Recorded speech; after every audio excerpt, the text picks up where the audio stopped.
Skate still out there, no go tonight? Correct, yeah. Should we be more concerned about Austin that he's not playing? Since it seemed I don't know, did you watch the morning skate? Did you? Looks like he's really close. But, he's out on the ice, he's getting his touches and all that, but again, we're in a similar place to where we were a couple days ago in terms of it just not making sense to put him in the lineup at this point. Hey, Sheldon, this late in the season, a handful of games left. Does any part of your mind go to potential first-round matchup tonight, or can you put that somewhere else tonight? Well, obviously, we're well aware that that potential is there for sure. I think we had similar type of mindset when we were in here, not too long ago. Uh, so yeah, you're thinking about that today, but at the same time, as much as there is that potential, I'm focused on the fact that it's a regular season game on the road here against a team, that we had success against last time we were here, and we expect them to be a lot better tonight.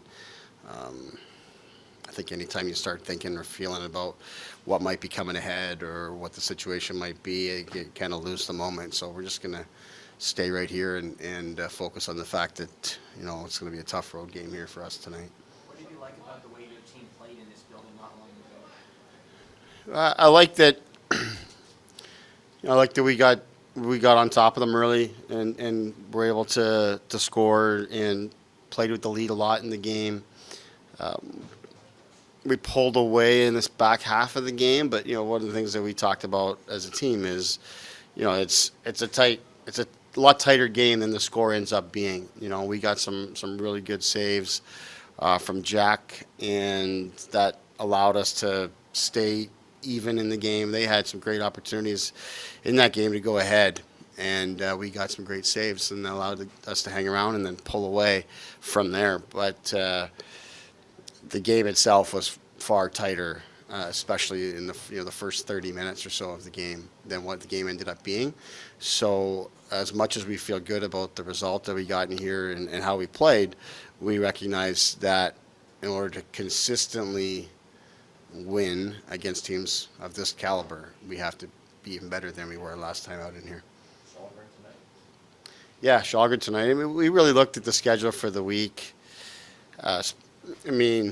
More specific to Jack, we looked at it, and to be honest, we kind of worked backwards. We started with Sunday, given that the Washington game on the back-to-back, with some of the toughest travel we've had on a back-to-back all season, that was a one game for certain that we didn't want Jack to play on Sunday, and then we kind of worked backwards from there, which just sort of led us to Jack playing against Philadelphia the other night, and then Shalgren today, and then Jack in South Florida there. So we do want them to alternate this week with the busy schedule, and then, like I said, we started with the game that we knew for certain we didn't want Jack to play on Sunday in Washington.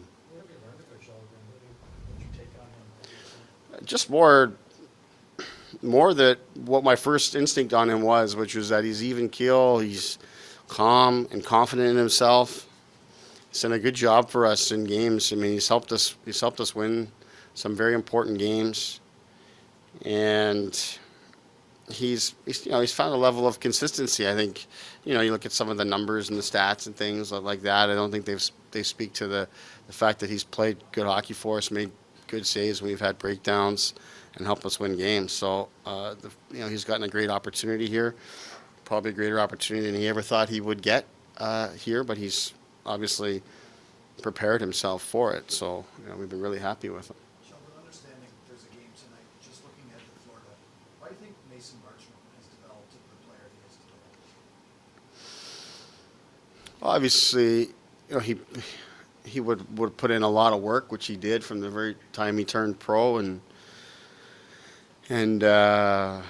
continue to believe in himself, I would think. He got a great opportunity there in Florida, but that took some time as well, and he's always been a talented guy, good hands, competitor, physical, always had those intangibles. Well, that's why our organization invested in him the way that we did, and we had great belief in him, and he was a big part of our Calder Cup team, and really progressed through that season.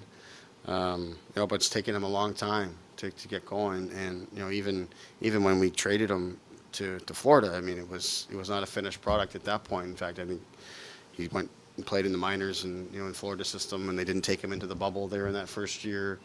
It took him some time even in that organization to establish himself, but he's gotten the opportunity. He seems like hasn't looked back. So it's been great. He came to see me when we played against him in Toronto earlier in the season there last month or whatever it was, and it's good to see him, and it's good to see him doing well. So how well do you know John Cooper? I mean, we've chatted. He's always been really good with me. Anytime we've bumped into each other in the rinks, or even dating all the way back to when I kind of called him out of the blue when I was spending time when I was with the Marlies. Had some questions for him, and he was terrific to take the call and answer questions and chat. He's a great guy for coaches. He's a great guy for the game. And obviously he's had a ton of success here. So the fact that he's continues to be the same guy says a lot about his character. Another guy who started in the AHL, now he's the longest tenured coach in the NHL. Can you imagine what it takes to get to that point? Yeah, not easy. It's not an easy job. Not many get into it for longevity, but it speaks to the success that he's had and the belief that his organization's had in him, and they've continued to build here. And even when they took a step backwards or had disappointments, they believed in him and doubled down on it, and he came through for them.